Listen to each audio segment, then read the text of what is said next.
c'est bien d'être aimé, mais c'est mieux d'être respecté. Être aimé, c'est bien. Hein, c'est bien d'être aimé. Mais être respecté, c'est beaucoup mieux. Parce que sur le respect s'assoit le pouvoir. On peut aimer quelqu'un et arrêter de l'aimer, vous savez. On peut aimer quelqu'un et arrêter de l'aimer. Ça vous est certainement déjà arrivé dans le passé, d'apprécier une personne et aujourd'hui vous dites, ah, ce gars-là, je l'appréciais dans le passé, mais aujourd'hui, je le sens pas trop. Cette fille-là, j'ai l'aimé, mais bon, aujourd'hui, cette émission-là, j'adorais, mais aujourd'hui... Aimer, c'est bien, mais respecter, c'est profond. Donc je pense qu'il faut, si on est une personne de forte, on est un entrepreneur, on est un businessman, on est quelqu'un qui veut quelque chose dans la vie, parce qu'il y a des gens qui veulent rien, il faut chercher à se faire respecter. C'est plus facile de manquer de respect à une personne qu'on aime, qu'à manquer de respect à une personne qu'on respecte. C'est plus facile de trahir une personne qu'on aime. Ah oui, hein, vous avez des amis qui vous aimaient dans le passé, n'est-ce pas? Des gens avec qui vous ne parlez plus aujourd'hui, n'est-ce pas? Qu'est-ce qui s'est passé? Pourtant, ils vous aimaient. C'est plus facile de décevoir une personne qu'on aime que de décevoir une personne qu'on respecte. Vous décevrez plus vite un pote que vous ne décevrez le directeur de l'entreprise, n'est-ce pas? Voilà. Donc ces éléments ne viennent pas à vil prix. Il faut savoir, pas seulement les appliquer, il faut savoir comment se comporter, comment préserver ces choses. C'est très important. Vous rencontrez des gens, il faut être gentil, sympathique, mais il faut toujours dresser la ligne. Toujours dresser les limites, c'est très important. Parce que les humains, quand on ne le cadre pas, quand on ne le montre pas ce qu'il faut faire, ce qu'il ne faut pas faire, vous savez exactement mieux que moi. Aujourd'hui, 3 éléments importants, je souhaiterais que l'on garde. 3 éléments importants qui vont certainement aider certaines personnes ici. La première chose. En Afrique, comment la technologie nous apporte. Vous n'êtes pas obligé de baisser votre standard pour accommoder ceux qui ne veulent pas élever les leurs. Vous n'êtes pas obligé de baisser votre standard pour accommoder ces gens qui ne veulent pas élever les leurs. Nous sommes chacun confrontés à ces genres d'histoires, en tout cas à un certain moment de nos vies, n'est-ce pas? Ou des gens que vous aimez, des gens qui sont proches de vous, ont tendance à vous culpabiliser pour n'avoir pas accepté certaines histoires que eux accepteraient dans la vie. Vous n'êtes pas dans le tort. Je le répète, vous n'êtes pas dans le tort. Le fait que plusieurs personnes soutiennent une idée et que vous soutenez le contraire ne veut pas dire qu'ils ont raison et que vous avez tort. Le fait que plusieurs personnes soutiennent une idée et que vous soutenez le contraire ne veut pas nécessairement dire qu'ils ont raison et que vous avez tort. En ce qui parle de standard, en ce qui concerne votre niveau d'acceptance, n'acceptez pas n'importe quoi. On peut aimer les gens, les considérer, mais ne pas accepter ce qu'ils acceptent dans leur vie. C'est aussi ça le respect de soi. Vous n'êtes pas obligé d'aller dans les genres de bars où ils vendent, si ce n'est pas votre niveau. Ce n'est pas de l'orgueil, ni de la prétention. Parce que souvent, on a tendance à vous donner, à vous faire ce qu'on appelle, vous culpabiliser. Hein, j'ai oublié le mot. Du chantage. Pourquoi tu fais ça? Écoute, la vie, c'est pas comme ça. Il faut prendre ça facilement. Hein. De toute façon, on va tous mourir. Si ce n'est pas un truc de votre standard, de votre niveau, n'acceptez pas ça. Ici, évidemment, on ne parle pas d'orgueil, de prétention. On parle de certaines choses dans la vie. Que ce soit une relation amicale, une relation amoureuse avec une personne encombrée dans beaucoup de situations.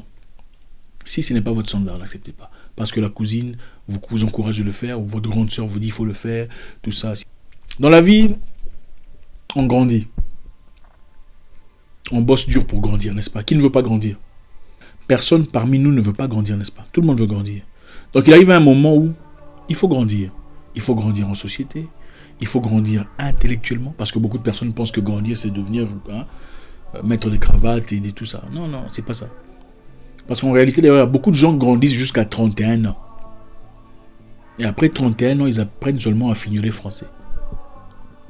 Beaucoup de gens grandissent jusqu'à 31 ans, je répète. Après 31 ans, ils apprennent seulement à fignoler français.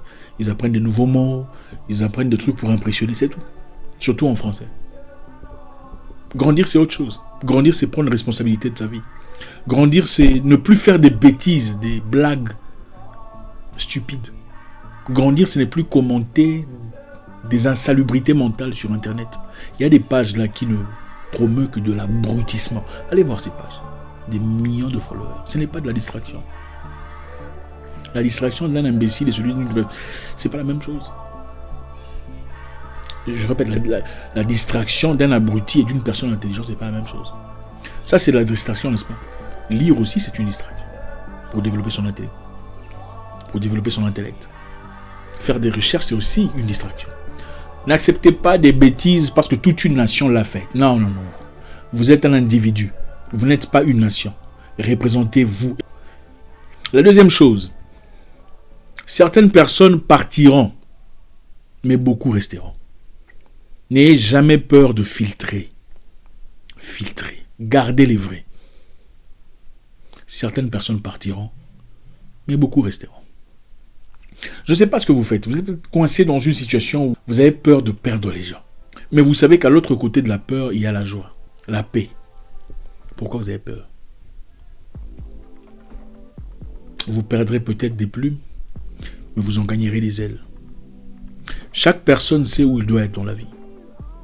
Et beaucoup de personnes sont coincées dans des situations où ils sont obligés de rester. Sinon, ils perdront certains avantages.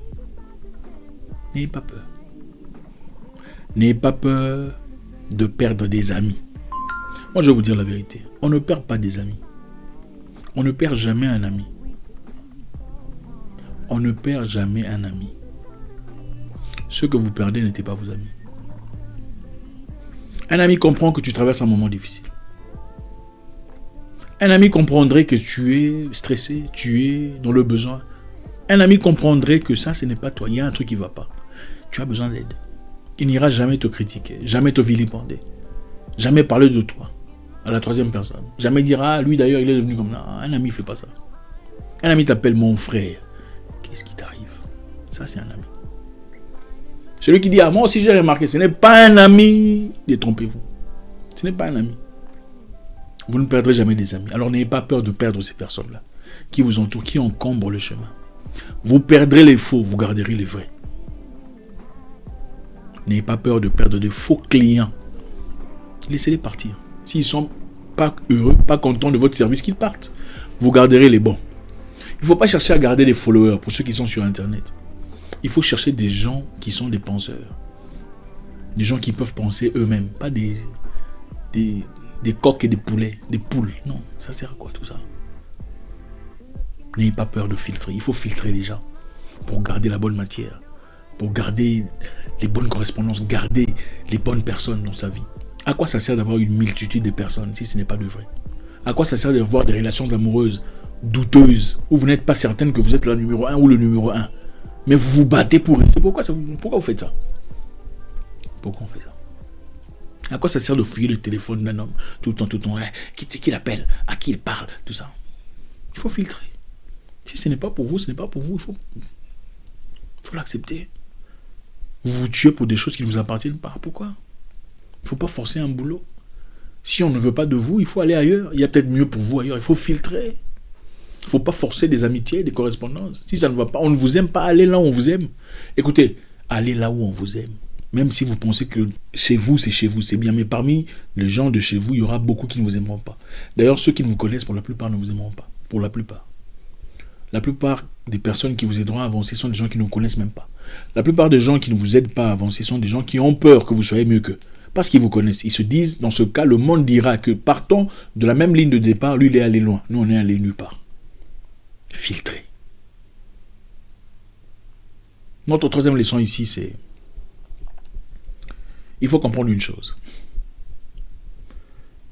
Les gens qui vous sont loyaux, ou les gens qui vous étiez loyaux il y a quelque temps, ne seront pas nécessairement loyaux aujourd'hui.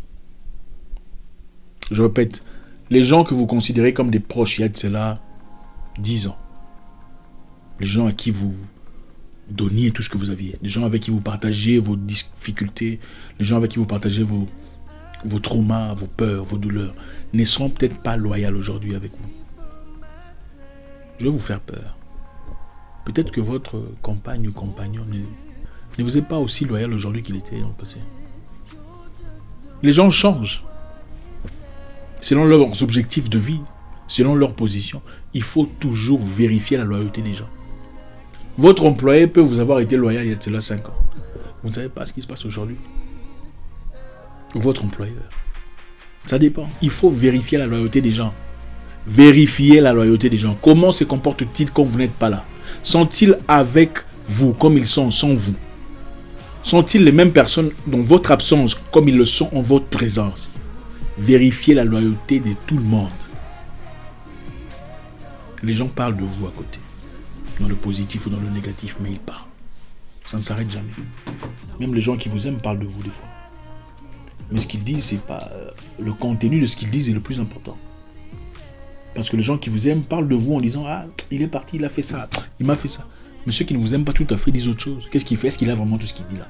Est-ce qu'il vit vraiment comme tout ça là? Bon, je sais pas. Est-ce que vraiment il t'a... C'est comme ça qu'ils disent. Vérifiez leur loyauté. Il faut vérifier la loyauté. C'est très simple. Regardez comment ils se comportent en votre absence. C'est très simple. Regardez quand est-ce qu'ils vous appellent. C'est pour demander quelque chose ou pas. Est-ce qu'on vous appelle pour dire seulement bonjour? Comment tu vas? Tu vas bien? D'accord, j'ai pensé à toi. Eh bien, salut mon frère. En fait, on a un problème ici. Il y a deuil. Est-ce que tu peux venir? On pensait peut-être qu'on peut réfléchir ensemble pour participer. Ou bien, bonjour mon frère. Il y a la cousine qui se marie. On voulait votre contribution. Est-ce qu'ils vous appellent quand ils ont besoin de rien? Parlez à une personne avec qui ils parlent. Qu'est-ce qu'ils disent de vous? C'est très important. Merci les amis. Toujours un réel plaisir. Il faut comprendre les humains. Ce n'est pas facile. Il faut de l'expérience, mais il faut lire. Il faut lire. Je vous recommande, pour aujourd'hui en tout cas, le 48 lois du pouvoir. Un livre très intéressant, disponible sur Internet, sur téléchargement. Balancez vos commentaires, vous savez comment ça se passe. C'est toujours un réel plaisir d'échanger avec vous. Je vous souhaite une excellente journée. À très bientôt.